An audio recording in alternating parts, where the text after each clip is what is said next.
వైసీపీకి వరుసగా షాకులిస్తున్న ఎమ్మెల్సీలు.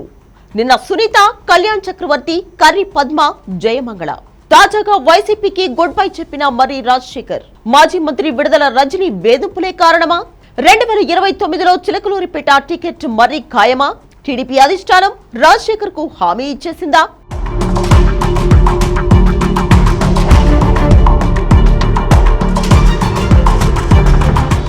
మూలిగే నక్కపై తాటికాయ పడ్డ చందంగా తయారైంది వైసీపీ పరిస్థితి.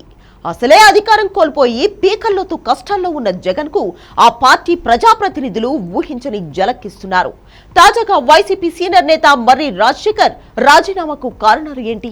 మాజీ మంత్రి విడుదల రజనీ వేధింపులే కారణమా? లేదంటే వచ్చే ఎన్నికల్లోనూ టికెట్ రాకుండా అడ్డుకుంటారనే అనుమానం ఉందా?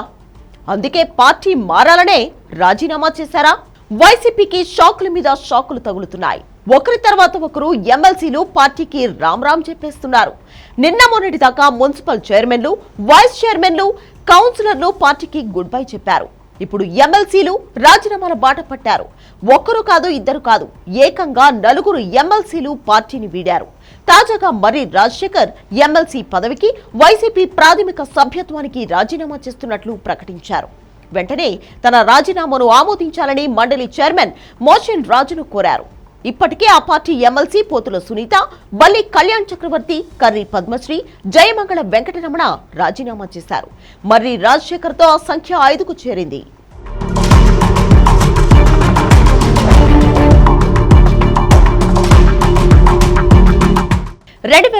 అసెంబ్లీ ఎన్నికల్లో మర్రి రాజశేఖర్ చిలకలూరిపేట అసెంబ్లీ నుంచి స్వతంత్ర అభ్యర్థిగా పోటీ చేసి ఎమ్మెల్యేగా ఎన్నికయ్యారు.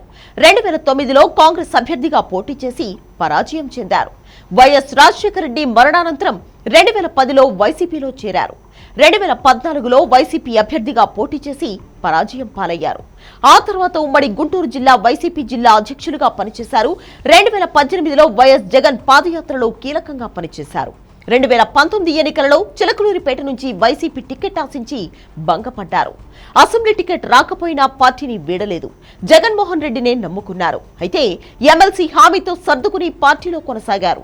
2023 మార్చిలో జరిగిన ఎమ్మెల్యే కోట ఎమ్మెల్సీ ఎన్నికల్లో వైసీపీ తరపున పోటీ చేసి విజయం సాధించారు. పదవీ కాలం మరో 4 సంవత్సరాలు ఉండగానే రాజీనామా చేశారు. మర్రి రాజశేఖర్ రాజీనామా చేసిన తర్వాత వైసీపీ నేతలు వద్దని వారించారు. పార్టీలో కొనసాగాలని, మంచి భవిష్యత్తు ఉంటుందని చెప్పి చూశారు. నిర్ణయం తీసుకున్నారని, ఇక వెనక్కి తగ్గేది లేదని వైసీపీ నేతలకు చెప్పారు. ఇంతలా మర్రి రాజశేఖర్ మనసు నొచ్చుకోవడానికి కారణం ఏంటనే చర్చ మొదలైంది. 2019 అసెంబ్లీ ఎన్నికల్లో చిలకలూరిపేట టికెట్ త్యాగం చేయడంతో విడుదల రజనీ పోటీ చేశారు. ఆ తర్వాత ఆమె మంత్రి పదవి కూడా చేపట్టారు. విడుదల రజనీ ఎమ్మెల్యేగా గెలిచినప్పటి నుంచి మర్రి రాజశేఖర్ తో నిత్యం అంతర్గత వారు నడిపారు.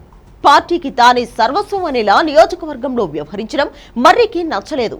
ఇదే విషయంపై పార్టీ అధిష్టానానికి చెప్పినా ఫలితం లేకుండా పోయింది. విడుదల రజనీతో సర్దుకుపోవాలని చెప్పడంతో మర్రి జీర్ణించుకోలేకపోయారు.